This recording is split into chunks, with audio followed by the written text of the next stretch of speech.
Hello दोस्तों, कैसे हैं आप सब। तो आज बारी है ट्रेनिंग बेसिक्स के आखिरी पार्ट की, यानी ये आखिरी एपिसोड है ट्रेनिंग बेसिक्स का, जिसमें मैं आपको आज बताऊंगा रेस्ट पीरियड्स, कि आपको अपने सेट्स के बीच में और एक्सरसाइज के बीच में कितना रेस्ट लेना चाहिए, और टेम्पो के बारे में कि आपको किस स्पीड से वेट को उठाना चाहिए जब भी आप जो भी एक्सरसाइज कर रहे हैं।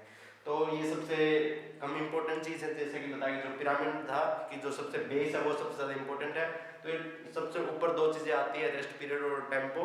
तो सबसे कम इम्पोर्टेंट यानी इनसे ज़्यादा इम्पोर्टेंट ये चीज़ें हैं। अगर आपने इनकी पहली वीडियो नहीं देखी है, कि जो सबसे पहले है आपके गोल्स आते हैं, एडहेरेंस जिसमें आपकी सेफ्टी, इंजॉयमेंट, प्रैक्टिकल होना चाहिए प्रोग्राम में, ये चीज़ें। फिर वॉल्यूम, इंटेंसिटी, फ्रीक्वेंसी, कि आप कितना वर्क कर रहे हैं, कितने एफर्ट के साथ कर रहे हैं और कितनी बार कर रहे हैं। फिर आता है प्रोग्रेस, कि आप कैसे प्रोग्रेसिव ओवरलोड प्रोवाइड कर रहे हैं, क्योंकि वो काफ़ी ज़रूरी है मसल ग्रोथ के लिए, ताकि आप क्योंकि मैकेनिकल टेंशन मेन रीज़न है जिस वजह से आप मसल ग्रोथ करते हैं। वो मैकेनिकल टेंशन प्रोवाइड करने के लिए आपको प्रोग्रेसिव ओवरलोड करना काफ़ी ज़रूरी है। और एक्सरसाइज सिलेक्शन पहली वीडियो में बताया था, थोड़ी काफ़ी लंबी वीडियो थी वो, कि आपको कौन सी एक्सरसाइज करनी चाहिए। तो आज बारी है कि आपको एक्सरसाइज के बीच में और सेट्स के बीच में कितना रेस्ट लेना चाहिए और किस टेम्पो के साथ करना चाहिए। तो पहले तो अगर आपने वो वीडियो नहीं देखी तो सबसे पहले तो वो देख लें और चैनल को सब्सक्राइब कर लें। तो बिना और किसी के शुरुआत करते हैं। तो सबसे पहले बात करते हैं हम रेस्ट पीरियड्स की। तो आपने जो भी पहले सुना होगा लोगों से, या जो एक मोस्ट कॉमनली जो लोग रेकमेंड करते हैं कि आपको मसल ग्रोथ करनी है तो 1 से 2 मिनट का रेस्ट होना चाहिए। और अगर आप स्ट्रेंथ के लिए ट्रेन कर रहे हैं तो 3 से 5 मिनट का, और एंडोरेंस कर रहे हैं तो 30 सेकंड से कम का रेस्ट होना चाहिए। जो ओल्ड स्कूल आप कह सकते हैं, कि जो पहले से यही चलता आ रहा है। तो ये बिल्कुल कहना ये बिल्कुल सही नहीं होगा, क्योंकि जो भी अब जो हाल में रिसर्च हुई है शॉनफील्ड, डॉक्टर ब्रैड शॉनफील्ड द्वारा 2016 में, उसमें दो ग्रुप कंपेयर किए गए, सेम अमाउंट ऑफ वॉल्यूम करीब, पर पहले ग्रुप ने 1 मिनट का रेस्ट लिया और दूसरे ग्रुप ने 3 मिनट का रेस्ट लिया। और 3 मिनट जिस ग्रुप ने 3 मिनट्स का रेस्ट लिया उसने ज़्यादा मसल ग्रोथ करी, उसके स्ट्रेंथ भी इंक्रीज पाई गई, पर मसल एंड्योरेंस में कोई फर्क नहीं था। तो 3 मिनट वाले ग्रुप को काफ़ी अच्छे गेन्स मिले, जो कि जो मसल ग्रोथ के लिए रिकमेंड करते हैं 1 से 2 मिनट। अगर उससे देखा जाए तो 3 मिनट वाला ग्रुप है 1 मिनट वाले से, उससे काफ़ी ज़्यादा अच्छी ग्रोथ मिली। और एक और मेटा एनालिसिस में पाया गया कि जब भी आप 1 मिनट से कम का रेस्ट लेते हैं तो आपकी मसल ग्रोथ के लिए नुकसानदायक है, यानी उसमें आप कम मसल ग्रोथ करते हैं, उतनी नहीं कर पाते जितनी आप तब करेंगे जब आप ज़्यादा रेस्ट पीरियड करेंगे। तो इसका मतलब ये भी नहीं है कि आप हर एक सेट और एक्सरसाइज के बीच में 3-3 मिनट का रेस्ट लें, क्योंकि अगर आप ऐसा करेंगे तो आपका ट्रेनिंग प्रोग्राम काफ़ी लंबा हो जाएगा। तो मेन गोल क्या होता है रेस्ट पीरियड्स का, कि आप अपने एक्सरसाइज के बीच में रिकवरी करें, और जो आपका पूरा ट्रेनिंग प्रोग्राम है उसे टाइम मैनेजमेंट, कि आपका 1 घंटे का टाइम है आपके पास वर्कआउट करने के लिए। ऐसा तो है नहीं कि आप सारे दिन में ही बैठे रहें, सारे दिन जिम में ही बैठे रहेंगे। तो मेन गोल रेस्ट पीरियड्स का होता है कि आप अपने एक्सरसाइज के बीच में, सेट्स के बीच में अपनी रिकवरी कर सकें, और आपका टाइम मैनेजमेंट के लिए ये 2 गोल होते हैं रेस्ट के, कि आपकी रिकवरी और साथ में टाइम।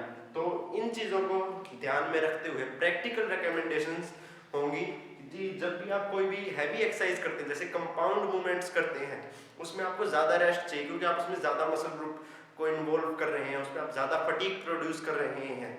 तो इसलिए उस वैसी एक्सरसाइज में आपको ज़्यादा रेस्ट की ज़रूरत है।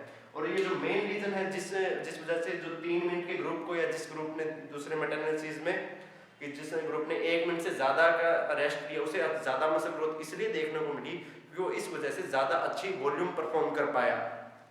कि जैसा कि बताया था कि वॉल्यूम मेन ड्राइवर कहा जाता है मसल हाइपरट्रॉफी का, मसल ग्रोथ का।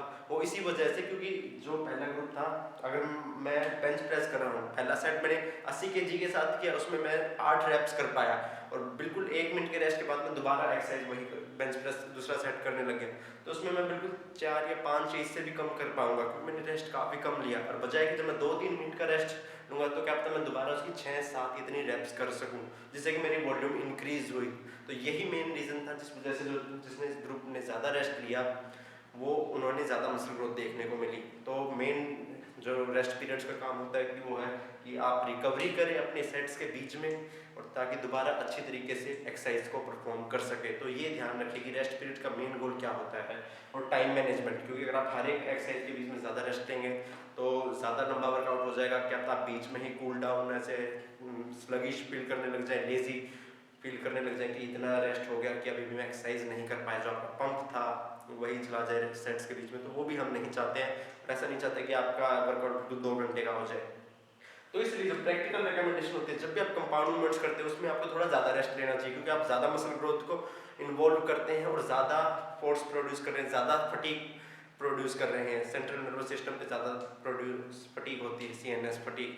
तो वैसी एक्सरसाइज में आपको 2 से 4 मिनट का रेस्ट लेना चाहिए, बल्कि 4 प्लस भी लिखा है मैंने, क्योंकि जो बिगिनर्स हैं वो इतने फटीग नहीं प्रोड्यूस कर सकते, क्योंकि अभी उन्होंने वर्कआउट करना शुरू किया है, बजाय कि जो एडवांस लेवल एथलीट हैं वो ज़्यादा वेट का इस्तेमाल कर सकते हैं, तो वो अपने CNS को ज़्यादा फटीग, अपनी बॉडी को ज़्यादा फटीग कर पाते हैं, वो ज़्यादा लोड का इस्तेमाल कर रहे हैं। तो वैसे ही आप एडवांस एथलीट को ज़्यादा रेस्ट भी लेने पड़ सकते हैं, और खासकर जब अगर वो हैवी सिंगल्स परफॉर्म कर रहे हैं, यानी जो अगर कोई पावर लिफ्टर है वो हैवी सिंगल्स परफॉर्म कर रहा है, तो उसे क्या पता इससे भी एडवांस एथलीट, तो क्या पता उससे 4 मिनट से भी ज़्यादा का रेस्ट लेना पड़ जाए। पर जो एक रेंज है काफ़ी अच्छी, कि आपको 2 से 4 मिनट का आपको कंपाउंड मूवमेंट्स में रेस्ट लेना चाहिए।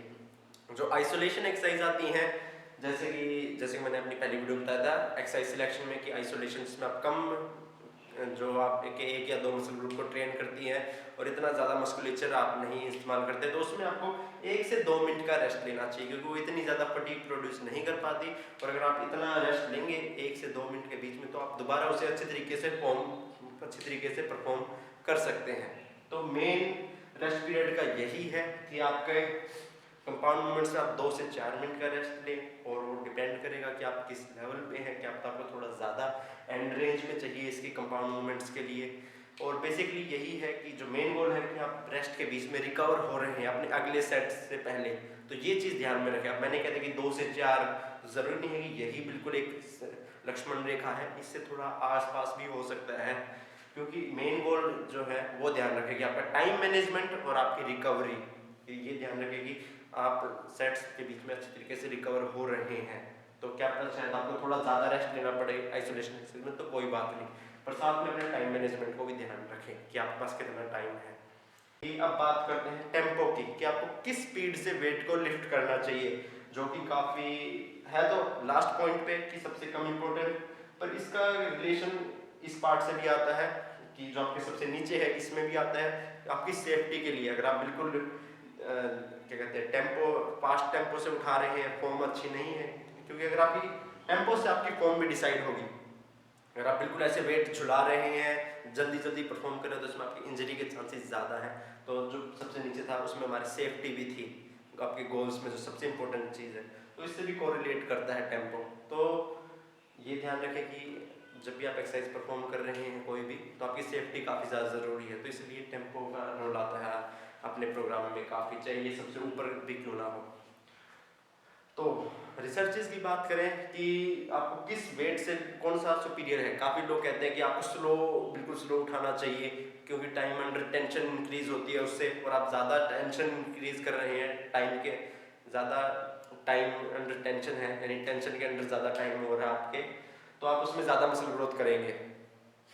तो जो कि कहना बिल्कुल सही नहीं होगा, क्योंकि जो रिसर्च में पाया गया, अगर आप 0.5 सेकंड से 8 सेकंड तक के लिफ्ट करते हैं, तो इनमें अगर आप चाहे कहीं पे भी हो, इस पूरी रेंज में आपको सेम मसल ग्रोथ मिलती है।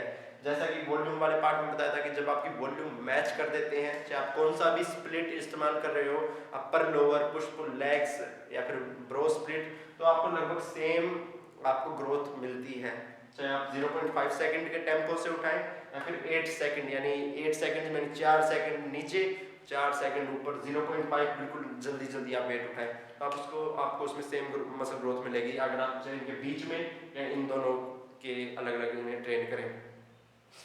तो सेम वही बात है वॉल्यूम वाली, अगर वॉल्यूम मैच हो जाती है तो आपके हर एक स्प्लिट में आपको रिजल्ट मिलते हैं, मसल ग्रोथ होती है। तो इनमें भी इस पूरी रेंज में आपको सेम मसल ग्रोथ होती है, तो इसमें से कोई भी सुपीरियर नहीं है। पर प्रैक्टिकल रिकमेंडेशंस की बात करें, अगर आप ज़्यादा जल्दी वेट उठाने की कोशिश करेंगे तो आपके इंजरी के चांसेस ज़्यादा हैं। अगर आप बाइसेप्स कर लिया और कोई भी एक्सरसाइज कर रहे हैं, अगर आप रोज़ कर रहे हैं बेंड ओवर रोज, उसमें एकदम नीचे वेट छोड़ देंगे तो आपकी इंजरी के चांसेस ज़्यादा हैं। तो इसलिए हम ये भी नहीं चाहते कि आप बिल्कुल वेट इसेंट्रिक पार्ट कर ही नहीं रहे। तो जब भी आप कोई भी एक्सरसाइज परफॉर्म करते हैं उसके मेनली 3 पार्ट होते हैं, कि पहला कंसेंट्रिक, आखिर में एक पोज जो आपका जब जो एक्सरसाइज चेंज होती है फिर इसेंट्रिक पोर्शन में आती है। सबसे पहले तो कंसेंट्रिक पार्ट वो होता है जिसमें आपकी मसल शॉर्ट हो रही है। अगर मैं बाइसेप्स कर्ल कर रहा हूँ तो ये है कंसेंट्रिक पार्ट जिसमें मेरी मसल शॉर्ट हुई, तो यहाँ पे एक पोज आया और अब ये एक्सरसाइज इसेंट्रिक पार्ट में गई। तो ये 3 पार्ट होते हैं। तो टेम्पो को भी हम इसी तरीके से लिखते हैं कि 3 पार्ट में एक्सरसाइज थी, तो आपको कौन से पार्ट में कितना टाइम लगाना है। तो उसके लिए जो जनरल रिकमेंडेशन है, जो जनरल आप अगर आप कोई भी एक्सरसाइज कर रहे हैं तो 101 हम कहते हैं, यानी 1 सेकंड आप ऊपर उठा रहे हैं वेट और फिर रोकने की जरूरत नहीं है। 1 सेकंड में आपने ऊपर उठाया फिर 1 सेकंड में ही नीचे रख दिया। तो इस स्पीड से आपको वेट परफॉर्म करना चाहिए। और इसी में ही आप 2, 1 और 2 का भी लगा सकते हैं, यानी 2 सेकंड आप यानी स्लो थोड़ा कंट्रोल्ड मैनर में कर रहे हैं आप एक्सरसाइज को। 2 सेकंड आपने कंसेंट्रिक पार्ट में, 1 सेकंड का पॉज और फिर दोबारा 2 सेकंड आपको इसेंट्रिक पार्ट में। काफ़ी लोग गलतियां करते हैं कि इसेंट्रिक पार्ट पे फोकस नहीं करते और वेट को बिल्कुल नीचे छोड़ देते हैं, जो कि जैसे कि आपको नहीं करना है। तो जनरल रिकमेंडेशन की बात करें तो ये है कि आप 1 सेकंड में कर रहे हैं बिना किसी पोज के, इसेंट्रिक पार्ट को भी कंट्रोल्ड मैनर में कर रहे हैं और फिर आपने एक्सरसाइज को जो आपका टेम्पो था लिफ्टिंग एक रैप का, तो ऐसे। और 2, 1, 2 भी जनरल में ही आता है, क्योंकि काफ़ी लोग जब भी अगर आप कोई टेक्निक सीख रहे हैं किसी एक्सरसाइज की तो उसके तब आपको एक थोड़े कंट्रोल्ड मैनर में और ज़्यादा कंट्रोल्ड मैनर में करना चाहिए। तो उसके लिए आपको 2, 1, 2 का रेशो आप कह सकते हैं इस टेम्पो में करना चाहिए, क्योंकि आप उसमें ज़्यादा जल्दी करने की कोशिश करेंगे या 101 के हिसाब से तो चांसेस है कि आपको इंजरी के चांसेस ज़्यादा हैं आपके। अगर आप स्क्वाट में अगर आप पहली बार कर रहे हैं, अगर आप उसमें ज़्यादा जल्दी की कोशिश करेंगे बजाय कि आप इस टेम्पो का इस्तेमाल करेंगे कि 2 सेकंड इसेंट्रिक 1 सेकंड का पोज, तो आपको टेक्निक जो एक्सरसाइज है उसकी टेक्निक लर्न करने में मदद करता है। तो अगर आप किसी भी एक्सरसाइज की टेक्निक लर्न कर रहे हैं तो उसके लिए ये एक अच्छा टेम्पो है बजाय कि ये। पर नॉर्मल आप आसानी से भी इस टेम्पो में, अगर आपने काफ़ी टाइम हो गया आपको करते हुए, तो ये टेम्पो। पर इसके भी जैसे मैंने प्रोग्रेस वाले पार्ट में बताया था कि इसके भी वेरिएशन आते हैं कि आप कैसे प्रोग्रेस कर सकते हैं। तो उसमें मैंने बताया था आपको पोजेज, कि आप अपनी एक्सरसाइज में पोजेज ऐड कर सकते हैं जो आपको स्ट्रेंथ इंक्रीज करने में मदद करते हैं। तो उस वेरिएशन का इस्तेमाल करते हुए आप 1 सेकंड इसेंट्रिक और फिर 2 सेकंड का पोज, यानी अगर बेंच प्रेस कर रहे हैं तो 1 सेकंड नीचे, 2 सेकंड का आपने पोज रखा वहाँ पे और फिर वेट को उठाया फिर दोबारा 1 सेकंड। और इस टेम्पो के साथ भी आप कर सकते हैं। एक वेरिएशन है जो आप इस्तेमाल कर सकते हैं, कोई ज़रूरी नहीं है, वो आपके पूरे ट्रेनिंग प्रोग्राम पे डिपेंड करेगा कि आप कौन से वेरिएशन इस्तेमाल कर रहे हैं, आपको इनकी ज़रूरत है भी या नहीं। अगला वेरिएशन एक और हमारे पास आता है, इसमें जो आपका अलग टेम्पो है वो है इसेंट्रिक फोकस्ड, यानी जो हम ज़्यादा पुलअप्स या ऐसी एक्सरसाइज में परफॉर्म करते हैं जिसमें आपकी स्ट्रेंथ कम है। जैसे कि पुलअप्स में हम कहते हैं कि नेगेटिव पुलअप्स आपको करने चाहिए, वो इसी वजह से क्योंकि इसेंट्रिक्स आपको स्ट्रेंथ बिल्डअप करने में मदद करते हैं और आपकी टेक्निक इंप्रूव करने में भी।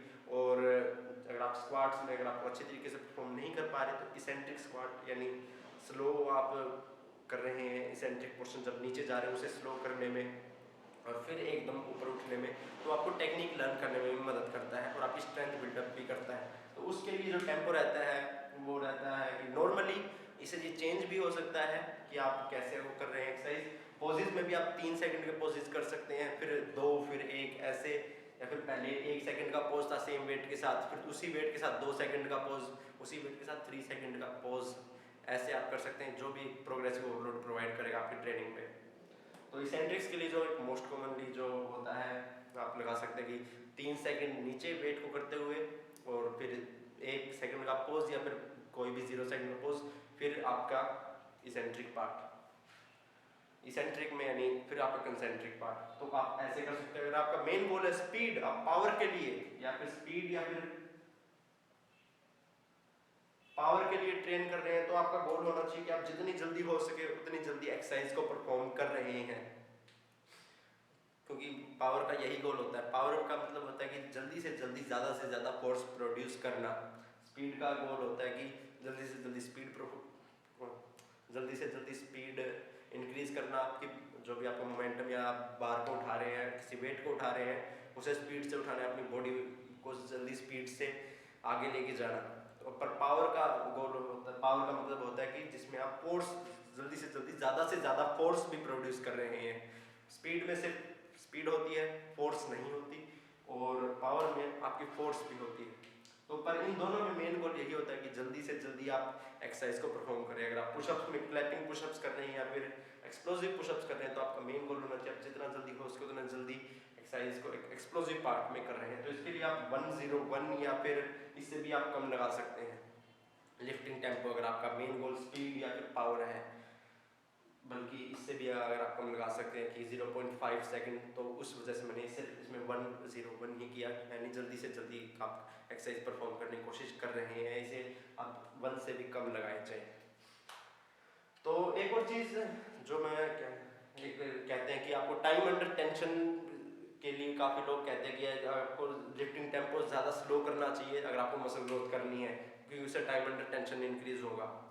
तो अगर आप ज़्यादा इस चीज़ पे फोकस करेंगे कि ज़्यादा बिल्कुल स्लो करने की रेप्स करने को फोकस करेंगे तो आपके पूरे ट्रेनिंग प्रोग्राम पे और आपके मसल ग्रोथ पे नेगेटिव इम्पैक्ट भी डाल सकता है। क्योंकि जैसा कि बताया था मैंने पहले कि मेन आपका गोल होना चाहिए कि आप टाइम के साथ अपनी प्रोग्रेसिव ओवरलोड प्रोवाइड कर रहे हैं, पर काफ़ी लोग इस टेम्पो लिफ्टिंग टेम्पो के चक्कर में उसे काफ़ी ज़्यादा दूर तक ले जाते हैं और इस पर ज़्यादा फोकस करने लग जाते हैं बजाय कि प्रोग्रेसिव ओवरलोड के। क्योंकि अगर आप 80 kg इस्तेमाल कर सकते हैं बेंच प्रेस में नॉर्मल रेपिटेशन से और आप सही से प्रोग्रेस भी कर रहे हैं, फिर अगर आप ज़्यादा बिल्कुल से स्लो करने की कोशिश कर रहे हैं बिल्कुल 4 सेकंड की इसेंट्रिक्स 4 सेकंड कंसेंट्रिक्स, तो आप 80 kg के साथ वो नहीं कर पाएंगे, आपको वेट रिड्यूस करना पड़ेगा। तो आप वेट रिड्यूस कर रहे हैं तो आपकी ओवरऑल वॉल्यूम भी कम हो रही है, तो उस वजह से आपके ज़्यादा अगर आप टाइम अंडर टेंशन के पीछे जाएंगे तो आपके मसल ग्रोथ पे नेगेटिव इम्पैक्ट भी डाल सकता है। क्योंकि आप बिल्कुल ज़्यादा फोकस कर रहे हैं टाइम अंडर टेंशन पे, तो उससे आप ज़्यादा वेट का इस्तेमाल नहीं कर पाएंगे, आपको कम वेट का इस्तेमाल करना पड़ेगा और जो ओवरऑल वॉल्यूम आपकी कम होगी। तो इसलिए पर इसका मतलब ये भी नहीं है कि टाइम अंडर टेंशन बिल्कुल भी ज़रूरी नहीं है, पर अगर आप उस पर ज़्यादा फोकस करेंगे कि सिर्फ ऐसा नहीं कि टाइम अंडर टेंशन से ही मसल ग्रोथ होती है, तो मैकेनिकल टेंशन भी ज़रूरी है। कि टाइम अंडर टेंशन आप कह सकते हैं कि आप ज़्यादा टाइम बिताना टेंशन के अंडर, और मैकेनिकल टेंशन ज़्यादा फोर्स प्रोड्यूस करना, तो ये दोनों चीज़ें ज़रूरी हैं। पर अगर आप इन किसी भी एक पे ज़्यादा फोकस करेंगे तो वो उससे आपका काम नहीं चलेगा। तो इसीलिए टेम्पो पे ज़्यादा आपको करने दिमाग ख़राब करने की ज़रूरत नहीं है, आप ऐसा कह सकते हैं। बस ये ध्यान रखें कि जो भी आप एक्सरसाइज परफॉर्म कर रहे हैं वो आप उसे controlled range of motion, controlled manner में कर रहे हैं और फुल रेंज ऑफ मोशन में कर रहे हैं। क्योंकि एक्सरसाइज सेफ्टी का और जब भी कोई एक्सरसाइज आप कर रहे हैं उसका मेन गोल यही होता है कि आप उसे कंट्रोल्ड मैनर में कर रहे हैं ताकि आपके इंजरी ना हो। और अगर आपको मसल को अच्छे तरीके से ट्रेन करना है कि आप मसल ग्रोथ ही करनी है तो उस मसल को काम भी करना चाहिए। अगर आप ज़्यादा जल्दी उठाने की कोशिश करेंगे तो आप दूसरी मसल ग्रुप का इस्तेमाल करेंगे, तो आप एक कंट्रोल्ड मैनर में कर रहे हैं और साथ में फुल रेंज ऑफ मोशन में उस एक्सरसाइज को परफॉर्म कर रहे हैं। अगर आपको उस एक्सरसाइज के ज़्यादा से ज़्यादा बेनिफिट चाहिए तो, और मोस्ट कॉमनली जो भी ज़्यादातर लोग गलतियां करते हैं कि उन्हें ज़्यादा की ज़रूरत नहीं होती, उन्हें बेटर एग्जीक्यूशन की ज़रूरत होती है। क्योंकि काफ़ी लोग गलतियां करते हैं अपने एग्जीक्यूशन में, वो कंट्रोल्ड मैनर में नहीं करते, इसलिए अपने हो सके तो अपने रिकॉर्ड, अपने लिफ्ट को जो भी आप एक्सरसाइज परफॉर्म करें उसे रिकॉर्ड करें, उसे देखें कि आप कंट्रोल्ड मैनर में कर भी रहे हैं या नहीं कर रहे। अगर आपके किसी दोस्त को पता है एग्जीक्यूशन के बारे में जो काफ़ी टाइम से ट्रेन कर रहा है उससे पूछे, चाहे मेरे पास वीडियो भेज दें अगर आप चाहें, तो मैं भी आगे आपको सजेशन दे सकता हूँ कि आपकी फॉर्म कैसी है अगर आप चाहें तो बेसिकली ये ध्यान रखें कि आप एक कंट्रोल्ड मैनर में कर रहे हैं। तो उसके लिए हो सके तो अपने लिफ्ट ज़रूर रिकॉर्ड करें, जो कि काफ़ी लोग गलतियां करते हैं और अपने लिफ्ट रिकॉर्ड नहीं करते, और उसे देखिए कि आप क्या मिस्टेक्स कर रहे हैं, उसे इम्प्रूव करने की कोशिश कीजिए और फुल रेंज ऑफ मोशन में कीजिए। ज़्यादातर ये फुल रेंज ऑफ मोशन वाली दिक्कत आती है लेग प्रेस में, आपने देखा होगा कि बिल्कुल हाफ रेंज ऑफ मोशन में या फिर स्क्वाट्स में बिल्कुल क्वार्टर स्क्वाट्स करते हैं, उन्हें लग रहा है कि वो अगर बिना रिकॉर्ड करे देखें तो उन्हें तो ऐसे ही लगता है कि वो फुल रेंज ऑफ मोशन में कर रहे हैं। पर अगर आप सही से अपना ईगो को दूर रख के देखेंगे तो आपको पता चलेगा कि आप क्या क्या इम्प्रूव कर सकते हैं। काफ़ी गलतियाँ ये लोग करते हैं और ज़्यादातर आपको अच्छे एग्जीक्यूशन की ज़रूरत है, ज़्यादा की ज़रूरत नहीं है, या फिर कोई स्पेशल एक्सरसाइज की ज़रूरत नहीं है आपको। अगर आप जो पहले से कर रहे हैं उन्हीं पे ज़्यादा फोकस करेंगे, उन्हें अच्छी तरीके से करने की कोशिश करेंगे, उसमें अपना एग्जीक्यूशन इम्प्रूव करेंगे, फुल रेंज ऑफ मोशन में करेंगे, तो उसमें ही आपको काफ़ी अच्छे रिजल्ट्स मिलेंगे। आपको कोई भी स्पेशल एक्सरसाइज की ज़रूरत नहीं है, जो आप कर रहे हैं उसमें ही को बेहतर करने की कोशिश कीजिए बजाय कि कोई सीक्रेट ढूंढने के। ठीक, और अगली वीडियो में मैं बताऊंगा कि ये ट्रेनिंग बेसिक्स का पार्ट हो चुका है खत्म। अगर आपने ये नहीं देखे तो सबसे पहले पार्ट नहीं देखे तो वो जरूर देख लें। और अगले वीडियो में मैं बताऊंगा कि ये जितने भी मैंने आपको बेसिक्स बताए हैं उससे आप अपना ट्रेनिंग प्रोग्राम कैसे बना सकते हैं। तो मैं एक सैम्पल ट्रेनिंग प्रोग्राम आपको बताऊंगा अगले वीडियो में कि आप कैसे अपना एक सैम्पल ट्रेनिंग प्रोग्राम कि आपको जो भी चीज़ें आपने सीखी हैं उसे कैसे अप्लाई करना है। और अगर आपने चैनल सब्सक्राइब करना तो वो ज़रूर कर लें। थैंक यू ये वीडियो देखने के लिए।